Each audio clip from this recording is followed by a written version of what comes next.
Okay, hi everybody. Welcome to this week's class. And again, I've just sort of scheduled it on a Thursday rather than a Saturday, just for because we're going to visit my mom tomorrow, and we will miss it. And it's nice to have a bit of a live class with a few people that showed up rather than just a recording. I say I always find funny when I'm just recording the class, like in a hotel room talking to the computer. I always feel it's like, oh, this is like really, really strange. So I prefer live classes myself. So thank you for the people that have shown up today. Okay, we'll get started with the Heart Sutra, like always. Homage to perfection, wisdom, the Blessed Mother. Thus I have heard at one time the Blessed One was dwelling in Rajgir and Mass Vulture's Mountain, together with a great assembly of monks and nuns, a great assembly of bodhisattvas. That time, the Blessed One was absorbed in the concentration of countless aspects of phenomena called profound illumination.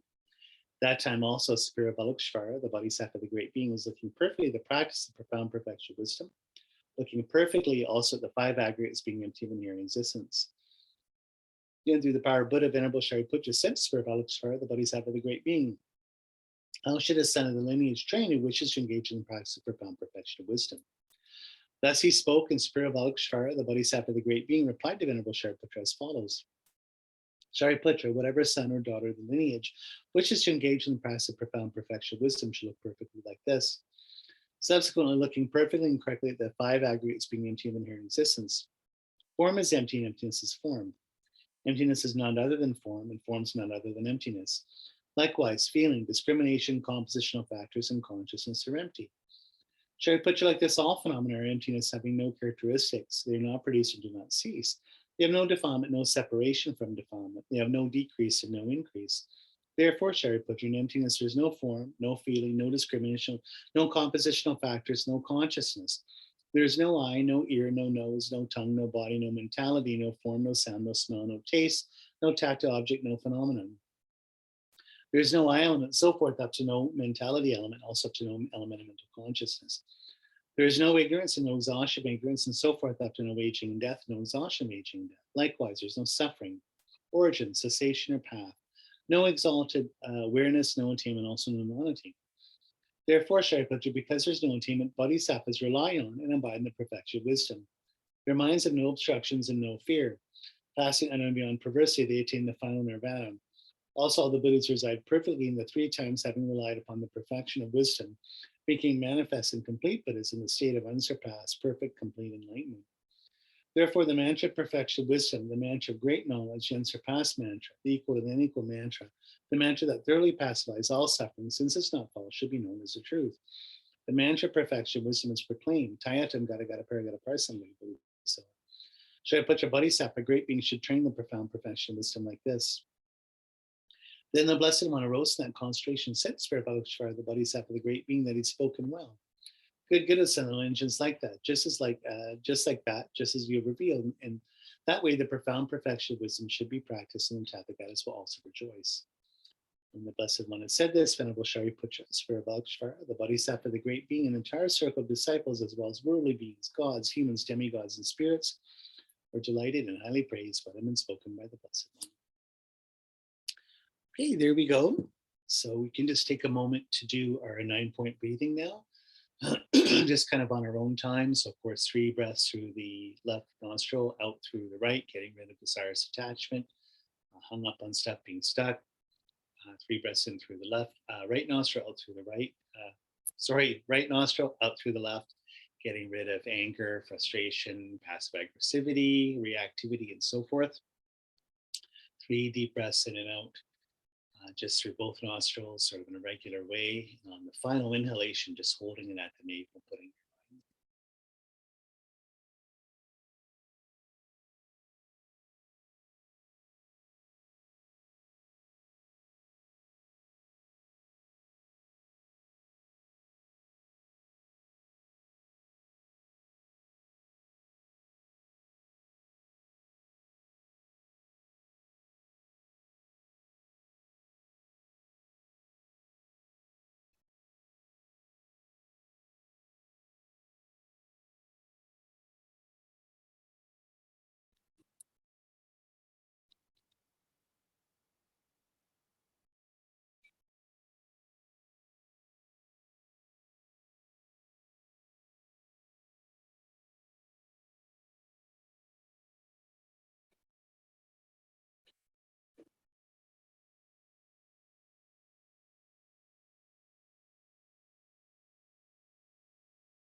Okay, just on your own time when you're finishing up, just start to go into our meditation for today. So we're seated in a wide open space on a ground like lapis and surrounded by all sentient beings. So our mother on our right, father on our left, father on our right, people we love the most behind us to support, people we like the least in front of us as object of healing and compassion in our meditation, sharing it with them. And then outwards, sort of in concentric circles, to the far as the eye can see in this wide open space. So the people we're related to and have connections with, closest to us, and then sort of going out further to sort of general sentient beings we don't know, are not connected to in any direct way. So we can feel that humans from all over the world, all different places and cultures and countries and so forth are with us. Countless animal beings, sentient beings from the animal realm, the entire sort of planetary ecosystem is here, from the oceans, the skies, the land. The whole spirit world is here with us as well. We can just feel beings from the different, from the Bardo states, astral realm, ethereal realm, elemental planes, and so forth. They're all here with us too. Demigods and gods. So we can just see sort of celestial beings from the desire realm, form and formless realm are here. And then countless beings from lower states of rebirth, from hungry ghost realm and different hells are here. But of course, when we visualize them here with us, they're not suffering or whatever. They're just here all meditating together. Everybody's all kind of happy and blissed out.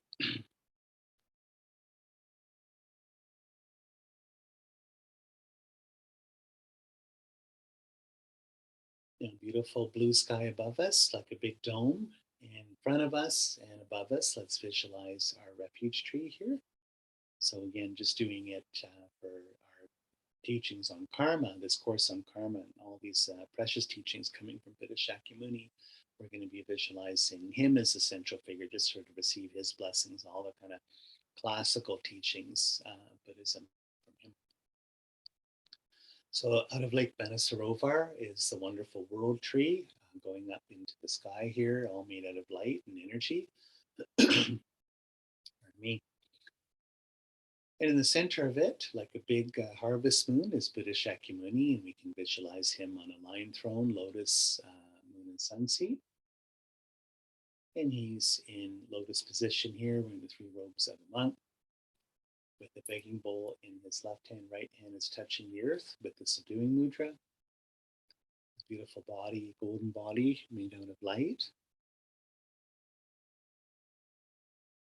And at his heart, so smaller, like I would say, if he was our size, it'd be like the size of a mandarin orange or something at his heart. So just to scale there, he's huge. We visualize this tree is like just absolutely gigantic in the sky. And so him as a sort of a visionary being, a light being, he's really big too. So in his heart, just to scale, is his higher angelic Sambhogakaya form, for Vajrara, with his partner Vajradhatu Ishvari in sexual embrace. Beautiful sapphire blue bodies, wearing crowns and ornaments and jewelry, and very beautiful. And he has his arms crossed around her. He's got a bell in his left hand, Dorje in his right. She has a skull cup with medicinal nectar in her left, curved knife in her right. Now, on our left, her Buddha's right, is the Buddha of loving kindness, the fifth universal Buddha coming in the future, Buddha Maitreya, and he's this beautiful golden energy body, wearing a crown, his hands in the turn the wheel of Dharma Mudra and holding two white lotuses. And around him are all the people that have taught the vast path teachings of Buddhism, all the teachings on loving kindness, compassion, bodhicitta, and mind-only school of emptiness. So like Arya Sangha being the famous saint representing this lineage or tradition. On the other side, our right or Buddha's left, in the same sort of form, is Buddha of Wisdom Manjushri, wearing a crown, golden body, turning the of Dharma mudra at his heart, holding two white lotuses. And around him are all the teachers, people that have taught the profound path of Buddha's teachings on emptiness, in particular the Madhyamika and Middle Way School of Emptiness. And this is represented by great saint Nagarjuna, Arya Nagarjuna. Behind the Buddha in the tree is Conqueror Vajradhara, this time solo. So he's just in lotus position with his arms crossed and holding a Dorjian bell. And around him are all people that all the lineage gurus of Tantra, different tantric paths. And in front of the Buddha, our root teacher of this life, all of our teachers that have given us spiritual teachings, and all the other holy beings sort of in front of them, going down all the different tantric Buddhas, arhats, universal Buddhas, Dharma protectors, dakinis, and so forth. So it's like a huge Christmas tree, as Bob Thurman always says. Like the big Rockefeller Christmas tree there in New York City, Christmas time. Of course, the tree is a lot bigger. It's almost like a big redwood tree or something, just gigantic. So all these beings in the tree itself are made out of light, and they're all different colors, radiating different sort of auras and light beams and so forth. Very, very beautiful. So ourselves and all sentient beings, now we take refuge. I and all sentient beings to achieve enlightenment, go refuge to Buddha, Dharma, and Sangha. I and all sentient beings to achieve enlightenment, go refuge to Buddha, Dharma, and Sangha. I and all sentient beings to achieve enlightenment, go refuge to Buddha, Dharma, and Sangha. So this is our refuge, it's the three jewels, and now setting our intention now, bodhicitta, the virtues we collect by giving another perfections, so the 6 perfections, may we become a Buddha for the benefit of all. So it's taking a moment to set our intention here, bodhicitta, whatever we're doing here today, may it be for the enlightenment of all beings. May we become enlightened, that we become a Buddha and lead all beings to the same state.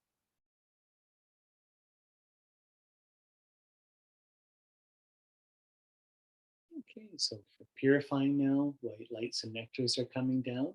So the lights are purifying all the beings around us, flushing out all the negativities like shadows or soot or dirt or rancid oil, ashes, so forth, all falling out of them.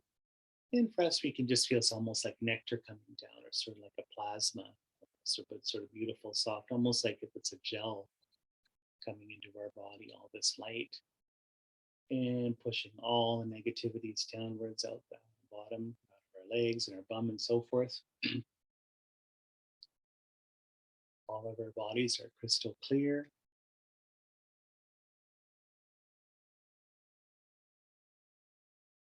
Sparkling and shining. All of our bad karma, body, speech, and minds being sort of purified here. And then just like we wash out a crystal glass, it's dirty, now it's clean, now we pour into it beautiful golden lights and nectars coming down.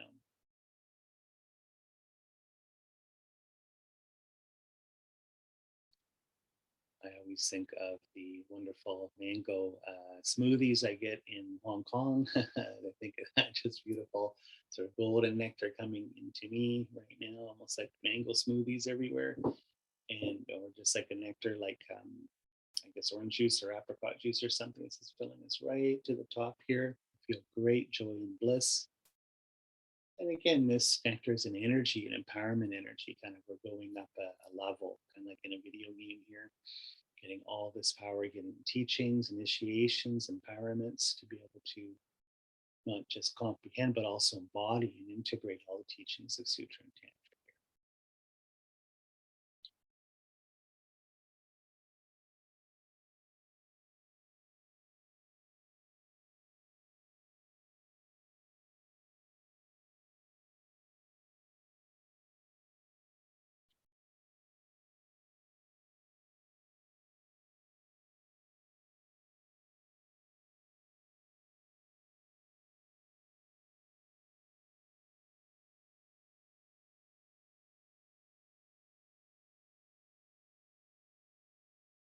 Generating no four measurables. May everyone be happy. May everyone be free from misery. May everyone be separated from their happiness. May everyone have equanimity, free from hatred and attachment. So again, generating for all beings here love, compassion, joy, and equanimity. And again, equanimity not just having sort of being beyond anger and attachment, but also having just sort of a warm, friendly, caring attitude towards beings. Our default might be being sort of standoff and kind of unfriendly with beings. So we're sort of turning that around 180 and making ourselves open, available, and caring to people.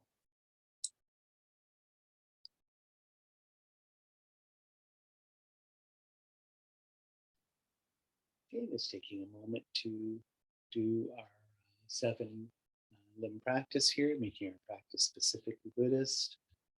So prostrations, first one, prostrating to the refuge tree here, leading all sentient beings to prostration, signs of respect. So bodily prostrations, speech and praises for the verbal component, and then mind of devotion, sort of acknowledging the sacred here and showing respect. Offering, just sending out again, we can do billions of flowers in all directions, or billions of candles or lamps. Beautiful offering to the refuge tree. Confession and rejoicing. So 2 sides here, one acknowledging, owning, and being called out on by all sentient beings in the Buddhas. Everyone, you stand up and say, here I am, warts and all, and I know all my, well, some of the stuff's unconscious, of course, but the other stuff that I do know about, all my bad habits, character flaws, and so forth. Yes, we are going to work on these. We're going to let these go. We're going to outgrow them. We're going to leave them behind on our path to self-perfection here. And our path of relentless, constant self-overcoming. Just all these things. It's just like a butterfly coming out of the cocoon here. We're leaving all these negative things behind. So we're going to sort of say we're going to try hard to purify these things, all the negativities, and we're going to rejoice here also at all the goodness in the world, good things that we do, Buddhas and people in the world, all the virtues we can rejoice and be happy about and want to emulate as well.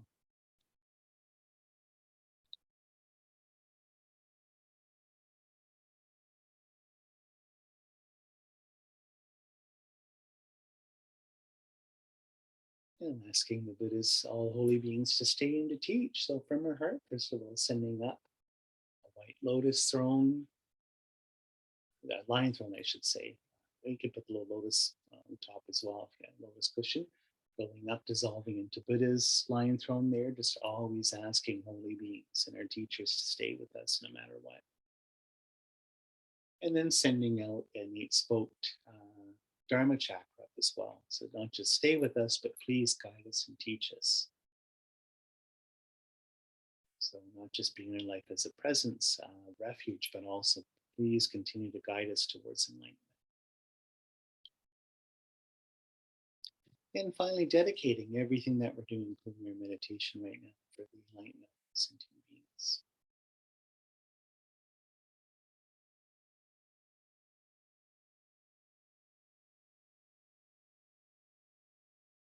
Okay, doing the mandala offering from our heart here, sprinkled with perfume and spread with flowers. The great mountain, 4 lands, sun and moon, seen as a Buddha land and offer thus, and all beings enjoy such pure lands. So from our heart, offering a beautiful, purified universe here to all holy beings. So it goes up, we accept it. Again, sort of laying down imprints for us to have a purified view of everything as well. And now we can just visualize again, golden lights and nectars have come down. We've made the offerings, now we receive the blessing.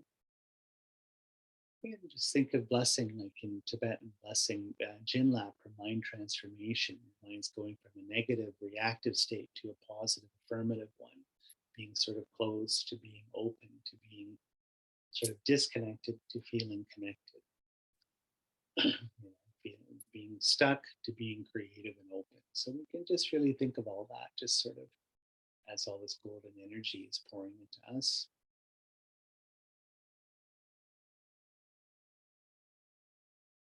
So just think us and all sentient beings all around, we're all glowing. Almost like little Christmas lights being turned on, those little LED lights that people leave everywhere. Just us and all sentient beings are all sort of glowing now with this golden energy.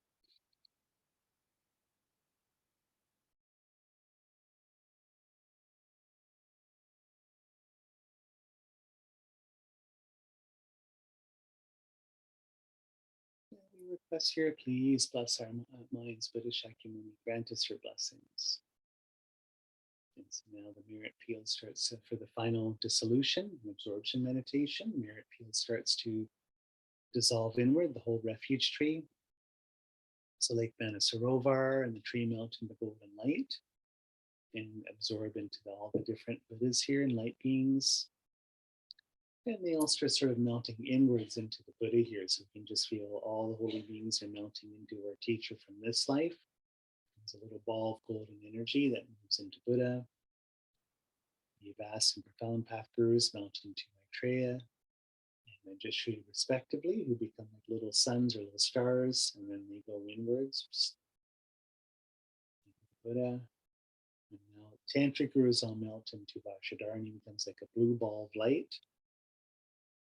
And it comes and dissolves into Buddha. So not only Buddha Shakyamuni is in the sky, then even he starts to melt into golden light.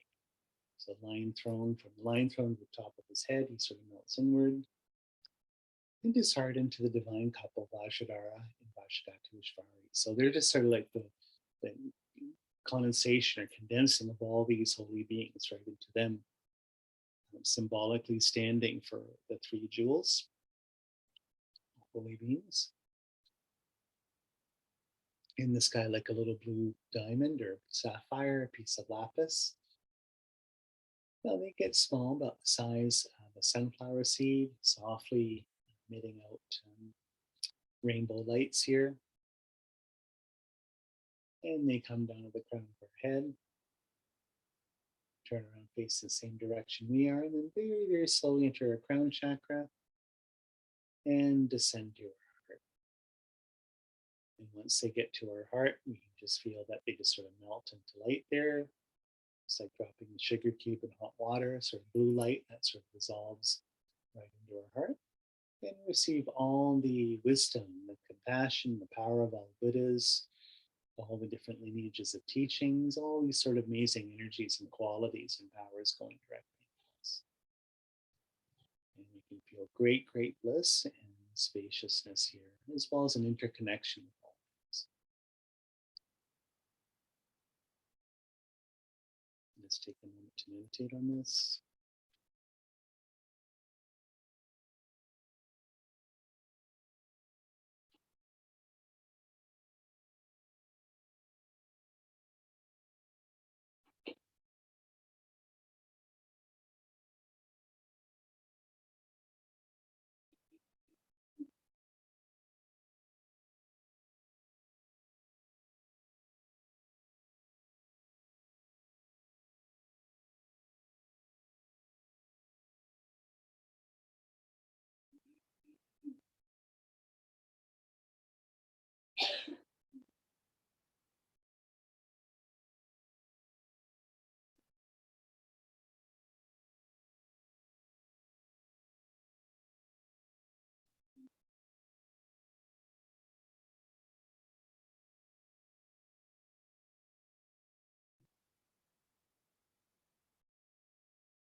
Okay, so coming out of meditation here.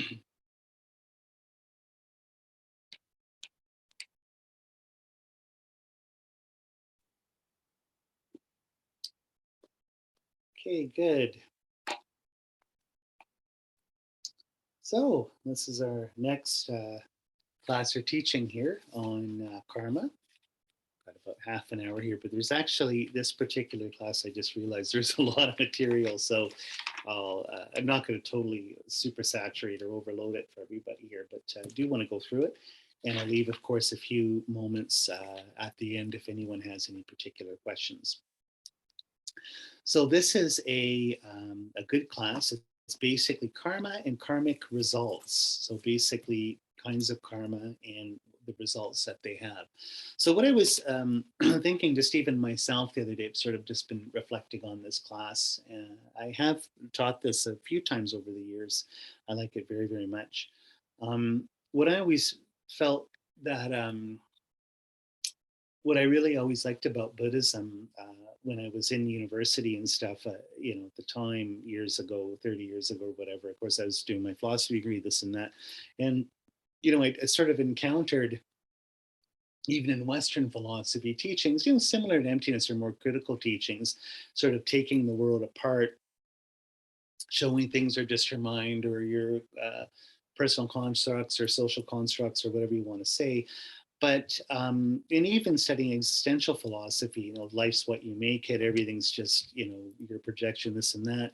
But at the same time, on a personal or sort of practical level, I was never really got any teachings. There wasn't anything basically telling you what to do or how to do it in your life. It was sort of all up to you or up to society, this or that. And when I started connecting and studying with Buddhism in the early 90s, what just really right away uh, really appealed to me is that, of course, we have this critical stance of Buddhism, this sort of negative stance of pulling everything apart, showing that anything's possible.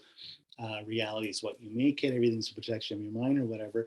But then we have the positive or constructive part of it, is what I like, is that, what are the tools or resources that are given to you in Dharma to show you how to construct something different? If you're sort of given this thing of anything's what you want it to be, go ahead and make it. Okay, well, how or what should I do or what's the best way? What's the path for this? It's like in philosophy, you were never given a path. You're just told about maybe the destination or this or that, but you never knew how to get there in any practical way. Whereas what I love about all the teachings of karma, this is the actual toolbox that the Buddha has given you to create something, to create your life. So anyway, I just want to share that. I was just thinking about that a lot, that this is kind of like the interesting part of it, I think, is just the practical tools. So karma and karmic results, that's, we're getting more into sort of the tools of how to create a real spiritual life, how to create an enlightened life, I guess you could say. Enlightenment isn't something, of course, that we create. It's not something just in your own sort of fantasy world or whatever. But the point is that we have to use these tools and resources to move us along the path to reach enlightenment. Okay, so first thing here, karmic consequences by the way you experience the result. So basically we can do the first little division here is karma always, if karma is basically action or causes and effects, sort of causality. We can talk about, what are the causes or what are the effects. So right now we're going to talk about the kinds of results or kinds of effects. So basically we can divide these into three. So I have the Tibetan written here. I don't even know if I've written it down. I'll try and pronounce it. It's probably all wrong, but the first one being Tong Gyurgile or whatever, which means karma whose results you'll see in this life. So basically the kinds of karma that ripens in sort of your lifespan or this life right here. So why is that important? Well, of course, technically, we always like when good karma ripens in this life now. When lamas even say, "Oh, it's good you're doing this, but you won't see the results till whatever 10 lifetimes." You're always like, "Okay, well, that guy's going to have a good time. Like here I am here." anyway, good for him, right? I'm doing him a favor, whatever, her a favor in the future. But anyway, so we always like it when the karma ripens in this life. So what's important about this is, of course, this is the basis of Tantra. Tantra is about making all the karma ripen in this life here and now. So it's not just like we're working, as they always say, enlightenment takes 3 great aeons, like basically lifetime after lifetime, sort of gradually working your way up the hill. And they need to get to Vajrayana or diamond vehicle teachings. And they say, no, you can get enlightened in this lifetime. You can make karma ripen in this lifetime. And you're like, wow, okay, why wait? This is great. So this is one kind of karmic consequence out of the 3. And this is the one for us that, of course, that's very important, is karma that ripens in this life. The second kind is Kenyong Gyuragile, which means karma you will experience in the very next life after this one. So karmic results that in your next life that it's of course hard to know what these are, but that's another set. And then of course the last one being Lendrak Shen Lanyong Gyuragile, which is karma which you experience in any life after the next one. So some kind of karma that just ripens in the future, some lifetime in the future. Who knows when? So that's the 3 divisions of karmic results. And of course, the one we're interested in is getting karma to ripen in this life here and now, trying to get enlightened here and now. Okay, that's one division. Next division is 4 kinds of karma which must ripen. Okay, so it's interesting is that there's some kind of wishy-washy karma that might kind of come out half-baked or whatever. You can kind of catch it before it ripens or this kind of stuff. So this is, we're talking about here, karma, which must ripen, that it's strong enough when you planted the seed, it's going to come no matter what. It's kind of rolling down the hill at you. So number 1 is Shuktrakpo, which is a deed or karma committed with a very strong emotion. So this can be good or bad. In other words, if you create a karmic deed with unbelievable love, unbelievable compassion, unbelievable happiness, this is planting a really, really strong seed that will ripen. Conversely, karma planted with very strong attachment, very strong ignorance, judgmental mind, bias, whatever, or of course the big one, very strong anger, hatred, resentment, jealousy. When you really punch that one in, that karmic seed's gonna go, it's gonna ripen. It might not ripen in this life, of course, might be in the future life, but these are the real bad karmic seeds. This is the karmic seed of, oh my God, pal, I got cancer, pal, I lost my job, pal, I just got in a car accident, or pal, hey, I won the lottery, or oh my God, apples are on sale, they're giving them away for free. You're like, like really, really good karma for yourself. That's really, really strong and forceful. That's because it's been created with a very strong emotion, a very strong intention. Number 2, Yonten Ngishi, which is a deed committed towards a very holy object. So this is interesting, is that any holy object, a deed committed towards it, that will really make a strong karma that will ripen as well. So this is, of course, the good karma that we want. So if we make prayers or supplications or offerings to the 3 jewels to Buddhas, taking care of temples, holy objects, even your Dharma books, these kinds of, any good deed done towards them really plants a firm seed that will ripen. Conversely, any bad deed done towards these things creates a very strong karma too. So, when you're doing 35 confessional Buddhas, you practice, right? The Sutra, Mahayana Sutra of 3 Superior Heaps, it says all the purifying bad karma in the past where you're like blowing up burning down temples, killing monks and nuns, or, like destroying stupas. You think, oh my God, thank God I didn't do any of that. But of course, you've probably done stuff like that in past lives. And technically, it's not just, when you think about it, it's not just for Buddhist objects, it's also for her holy objects in other traditions. So let's say I'm a total fanatical, crazy Buddhist who hates, I wouldn't be a Buddhist, but let's just say for the sake of argument, I'm like total fanatical, wacko, political Buddhist, and I hate Christian churches and Muslim mosques, and I run around creating arson or blowing these things up, or taking, I used to be Christian, I hate Christian, now I take the Bible and smacking it on the ground, or the Quran, I rip it up and burn it in the backyard. That's really negative karma done towards a holy object. It's not a holy object in my tradition, but it is in someone else's tradition. So again, this is where I don't think anyone out there is going to run around doing this, but of course you wouldn't want to do these kinds of things. And even a holy object, like being mean to not just holy people in our tradition, but holy people in other traditions, you know, like showing respect. If you see, you know, Muslim mullahs or Catholic nuns or something, those are holy beings, like, you know, or have taken vows, showing signs of respect, planting good karmic seeds towards these pure objects. Number 3, Genjatsu, which is a decommitted over and over again. So in other words, that becomes stronger and stronger. Any habitual deed that you do over and over again is planting strong karma. You're getting kind of a karmic track, right? So Gilbert Ryle, who I've always liked, a famous English philosopher of the 20th century, he always said, paths of thinking are like country roads. So in other words, the country road starts where the cows go through it. Like on my parents' ranch, it was like that you could see, or deer, like you can see where they go through the grass, right? So then it's easier to walk that, like along the field on that. So then you start walking along that path. The cows are going, then you're going, and then it starts to get a path, then it's getting muddy, and then it starts expanding. Before you know it, it's a path that everyone's using, and then they might even pave it, and then 10 years later, it's the road, it's the country road. We'll start with it as the deer or the cow road. Now it's a country road. It's the same thing with their karmic habits, good or bad, is that the ones we're doing all the time are really plowing a road in your mind, making you do it. So the karma is stronger for that. So if the negative things, you're always super judgmental, or you're always got negative attitudes towards people, your family or something, and it's a habit, you're always judging people, or always being mean, or I mean, whatever, you can just use your imagination for this. Or vice versa, you're setting up all sorts of good habits, that every day I get up and I meditate, every day I get up and I light a candle for the Buddhas. That starts to create a very strong, powerful seed because it's habitual. And number 4 is Pama Supa, which, okay, this is another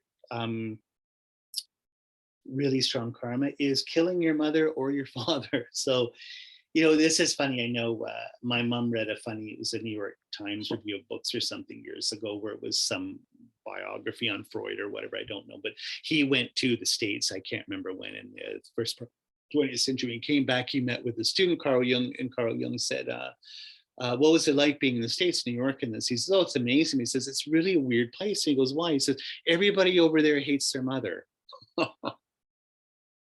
So my mom said, isn't that funny that 100 years later in our culture, North America, we're always like beating up on our parents, right?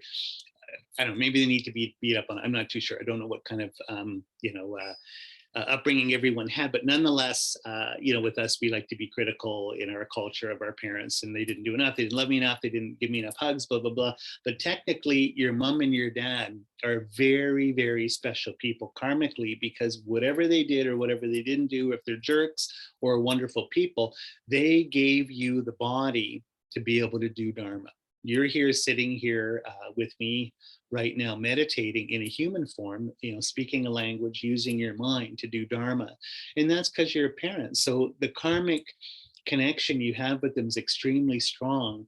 And so it's very bad karma, even if they're bad people, if you kill them. That's just sort of a weird kind of karmic thing, because it's kind of like you're turning your back karmically on the people that have given you the resources to do Dharma in the first place, your parents. So that's why they sort of have that as, you know, the 4 kinds of karma, which must ripen a real powerful karmic imprint. One of them is killing your mother or your father. And of course, I don't know how many people do that out there, not very many, of course, but this is considered not an insignificant thing. It's a very strong karma. Okay, 2 things, another division, all these divisions, 2 things that will make karma ripen in this life. So at the beginning of the class, we talked about the karmic consequences by the result, one of them being karma that ripens in this life. 2 things that will help ripen karma in this life. Number 1, Tsongkhapa, which is doing the deed towards a powerful object. Again, a holy object. And 2, Sampe Kepar, which is a deed done with an extraordinary motivation or thought. So again, if doing something good or bad towards a powerful object, in other words, a holy object, makes karma ripen faster. So if I go on burning Dharma books spree, where I'm stealing books, Dharma books or Bibles and burning them all in my backyard, that's going to start ripening a lot of negative karma in my life. Conversely, if I go on the streak of making offerings all the time, circumambulating temples, cleaning the temple, doing stuff for my teachers, doing stuff for the community, doing all sorts of offerings all the time, that's going to start ripening good karma in this life. You will lead more and more of a happy, pure life. All this karma is going to start ripening just from doing those good things. And then D is done with an extraordinary motivation or thought. So, of course, motivation, like big one, of course, bodhicitta, the wish to attain enlightenment for the welfare of all beings, or love or compassion. So the more I'm generating these kinds of things, in other words, if I'm targeting a powerful object with what I do, a holy object, and having good intention, all of a sudden the karma is starting to get funneled into this life, right? So this is how Tantra works, is that I'm funneling all this karma that'll ripen in the future sometime towards ripening in this life right now. Okay, from LamRim Chenmo, the chapters on karma there, which are so good. There's 3 karmic results. This is a good one. This is one we should all know. So the first one is LamRim, which is the ripening result. 2nd, Gyurtun, which is the corresponding result. And 3, Daktari, which is the environmental result or correspondence. So what karma does is that when it ripens, it creates, it's kind of interesting, but this is how you're creating reality, right? Through your actions of your thoughts, your speech, and your actions of your body, speech, and mind. Those are creating, interesting, a self, actions around the self, in an environment or context you live in. So it's kind of like the mandala you live in, which has a certain mood and things are happening to you, and the sense of self that you have are all being created by karma. There's these 3 results. So the first one is the ripening results. So basically, this is what's happening to you, at any given moment. The karma that's happening to you, the movie that you're in your life, is karmically generated. So what that appears to you, your moods, whether you're happy, happy things are happening to you, or sad things are happening to you, painful things are happening, pleasurable things are happening to you. The ripening result there is dependent upon karma. And of course, the intensity of it is depending upon the karma that you planted with either strong or weak emotions, so to speak. So the stronger emotions I have, cracks in karma, good or bad, the ripening result I'm getting is corresponding to that, the intensity of the result. So emotions are when you do the deed. How bad was the deed, for instance? How bad was your intention when you were doing the deed? How good was the deed? How good was your intention of doing the deed? Things that you're doing sort of by accident or indirectly don't ripen in a very strong way. Things you're really planning and carrying out with premeditation really ripen in a stronger way, right? What's interesting about this too is, keeping in the time here, is karma this way is always, do I have this written here? Yes. Corresponding karmic results are always personal. So what's interesting is that even though we're talking about general characteristics of karma, how karma cashes out is strictly personal or individual. So it's important to notice that there isn't sort of a generic universal result people get through karma. You get it tailored specifically to the kind of person that you are and the deeds that you've done. Okay, so, what's pleasurable, what's painful for you is very, very unique. It's your own biography, so to speak, your own autobiography. How the negative karma is ripening or positive karma is ripening for you is personal, right? You see this almost like in Dante's Inferno, where Buddhist houses, even when you're in hell, the punishments are tailored individually to your karma, right? So whatever. I shouldn't make fun, but let's say you hate doing your taxes. Oh my God, I'm in hell where I have to do taxes every day, or or whatever. Like, you're scared of snakes. Oh my God, I'm in the room stuck with snakes. Or so. I mean, I don't want to sort of make fun, but the point is that it's not sort of like some generic law, because if it was generic and universal, you'd be claiming that something's inherently existent or sort of applies to everybody. But you see, everyone's an individual with their own karmic biography. So the results are individual as well. It's important to see that. So the ripening results here are very, very individual. So that's the first one. The second one is the corresponding results. So this is, you can break down into two.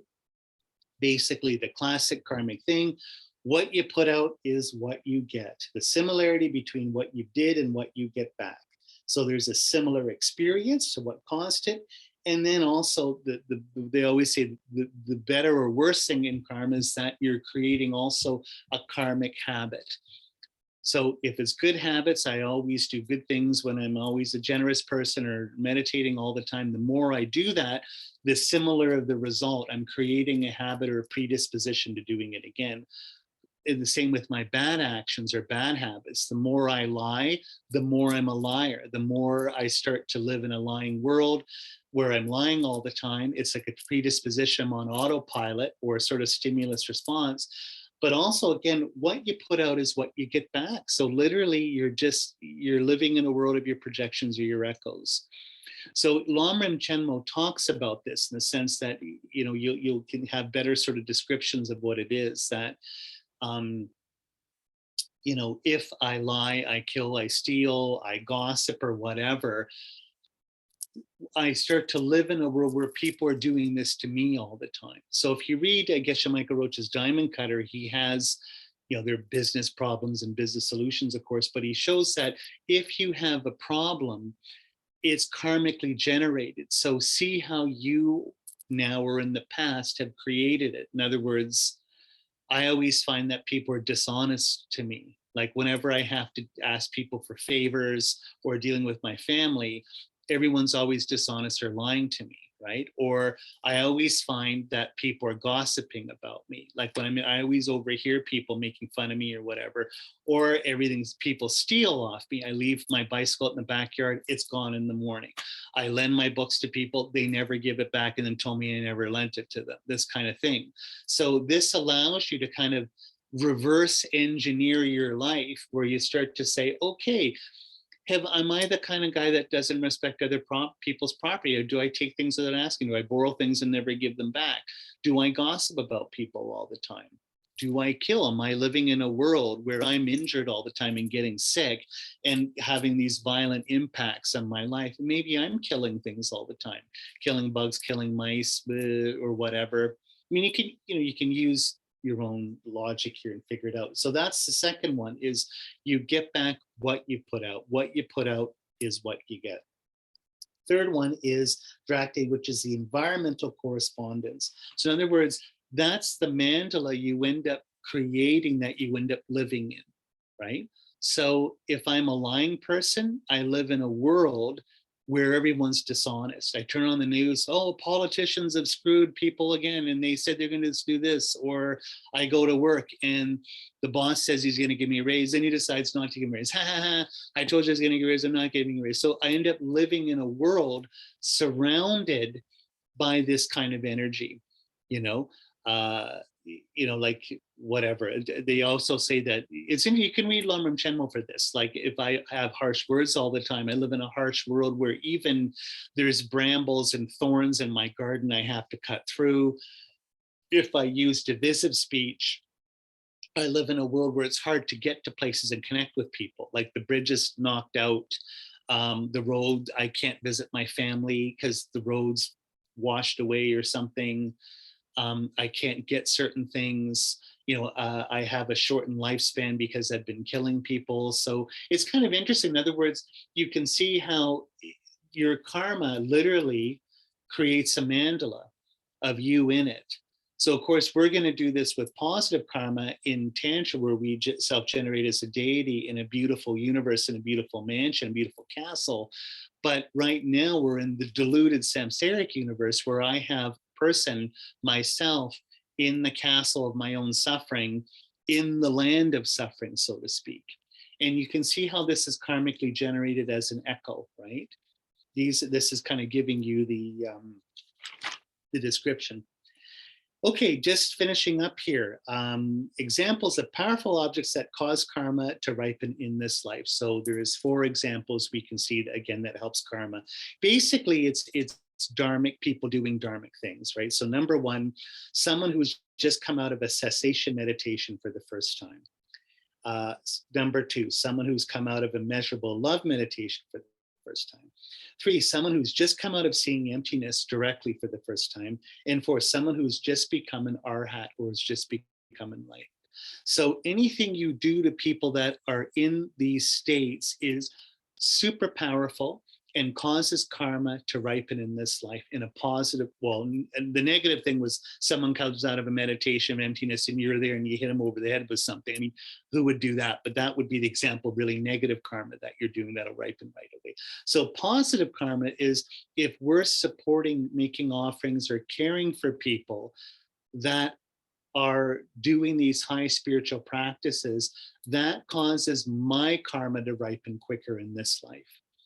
So if I'm supporting yogis and yoginis in retreat, I'm supporting my Lama, I'm supporting people that are meditating all the time. I don't know if they're seeing emptiness or not, let's say, but that causes my positive karma to ripen quicker too. So hence, it's good to support your Dharma community. It's good to support meditators. Like if you can't meditate all the time, take care of people that are, make offerings to them, help them. And what the final thing for the class here is what distinction, what makes an object special. So in other words, you can see if I'm making offerings or doing virtue towards these special objects or special people, it's causing my karma to ripen quicker. So the more I sort of put out their offerings or service, the more positive karma is ripening quicker in this life, the more I can try and almost tantrically funnel it towards getting enlightened in this lifetime. So what makes an object special? So in other words, what are special objects, for an example, that I can make offerings or serve? Number 1, a higher form of life being, so in other words, like a human or sort of a being that's sort of a higher state of samsaric existence. 2, a being which is in a serious state of suffering. 3, a special being that has given you great assistance in the past, like your mother or father. And 4, a higher being, a being with special qualities, like a Lama, Buddhist teacher, Arhat, Buddhist saint. So these are special objects that if I serve, make offerings, or care for them, that causes my karma to ripen quicker. So in other words, they say giving to humans has a stronger karmic result than, let's say, giving to bugs or animals, let's say. That is better, stronger karma. 2, a being who's in a serious state of suffering. So taking care of people that are suffering, people that are sick, people that are mentally ill, homeless people, people that are, let's say, in a state of war, give money to the Red Cross. That's stronger karma, better, more powerful karma. Someone taking care of someone who's suffering. 3 is special. Anyone who's helped you, especially your mother or your father, repaying that karma, even friends that take care of you or whatever, good karma to them is more powerful. And finally, any higher being, taking care of a Buddha, Bodhisattva, Lamas, yogis, yoginis, arhats, and so forth, that's powerful. Okay, there you go. That's a line. I know that's kind of like the big beep, beep, beep, dump truck comes to the back and all the gravel comes out or whatever into your ditch. That's a lot of information just giving you guys, but it's all here. Again, you could look at Abhidharma Kosha or LamRim Chenmo to get these more information on this. But again, you can see we're giving you, Buddhists giving you the factors, the tools with which to create positive karma, positive energy in your life. So that's what I like about this stuff. It's not like, oh, be a good person, be all positive. Okay, well, how do I be positive? Like, what, just smile all the time? Like, give me the juice, give me the what do I do with this? So you can see right here, in one of the take homes is that it's good to do, obviously, good things towards powerful objects and doing good things with a good motivation. That's sort of the more take home thing from today. So this is why, and I'll shut up here, I promise. When you go to Asia, there's a whole Buddhist culture there that I like. Like what I know is I'm not going to be too hard on North American people, but people come to the temple. I want to be healed. I want therapy. Please take care of me. Da, da, da, da. And it's kind of like taking from the Buddhas or the three jewels. That's not bad, but I'm just saying that's kind of our culture here. I'm coming because I need help. Da, da, da. Well, that's what Dharma's for. But again, gas up the tank. Don't just run it into empty. What's always nice when you go to Asia is everyone is creating merit. When you go, when I'm in Korea, Japan, or Hong Kong, or all these places with work, everyone's making offerings all the time. Sometimes that's all they're doing. They don't have this thing that I'm this special Dharma person, I'm going to be enlightened in this lifetime. They're just like, I'm making offerings to the three jewels. So circumambulating, making donations, lighting incense, putting out water bowls, making the mochi offerings in Japan or whatever. So this idea of giving to the three jewels, giving to these powerful objects to create positive karma.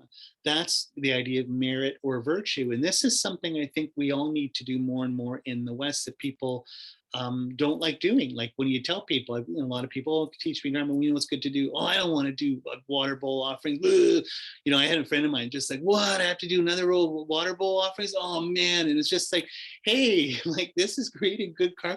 But they don't need that stuff. You think Buddhas are waiting for you to give them a cup of water? Like they don't need any of that. They're completely blissed out. They're completely perfect. They don't need your stupid candy bar offering on the shrine, right? That's for you that you're doing that. That's the chance to do merit for yourself, to create this positive energy. So you see that, high lamas, yogis, yoginis, and the Buddhas, they're always giving you opportunities for you to create karma, asking them to sweep out their cave or do this for, and so sometimes it's just like, oh my God, why are all these Buddhas asking me to do stuff? So you can create good energy, so you can have a good intention towards a powerful object to get yourself enlightened.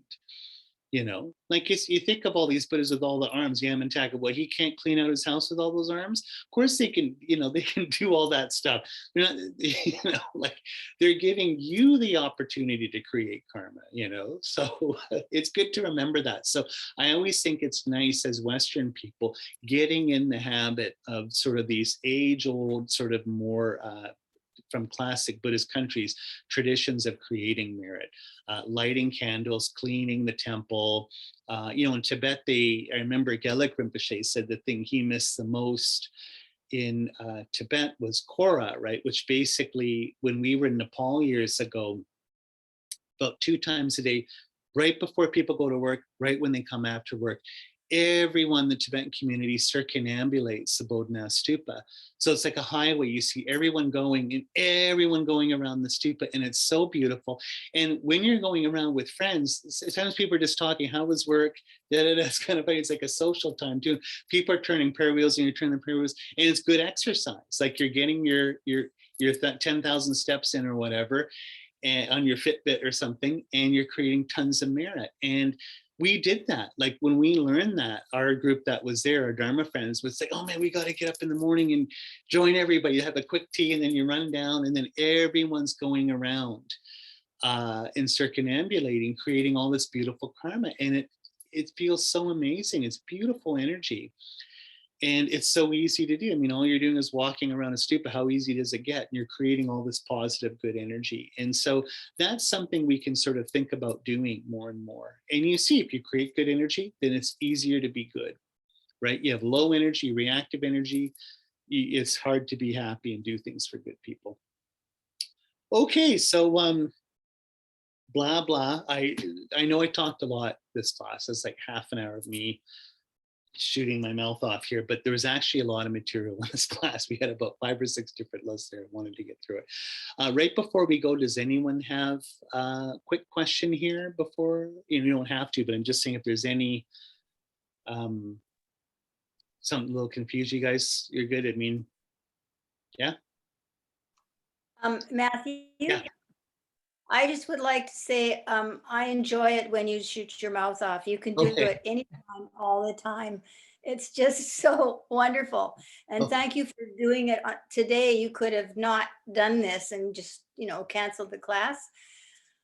Okay. It's It's Thank wonderful. you. That's very sweet. Thank you so much. It's very sweet. I prefer live classes myself, but especially with this material, because it's like I say, all Dharma is important, but the stuff on karma is always really, really important and really good. So I wanted to sort of share that and have a chance to really connect with you guys. So yeah, thank you so much. Thank you. So we'll just take a moment again, karmically, to dedicate. We've done the good and motivation.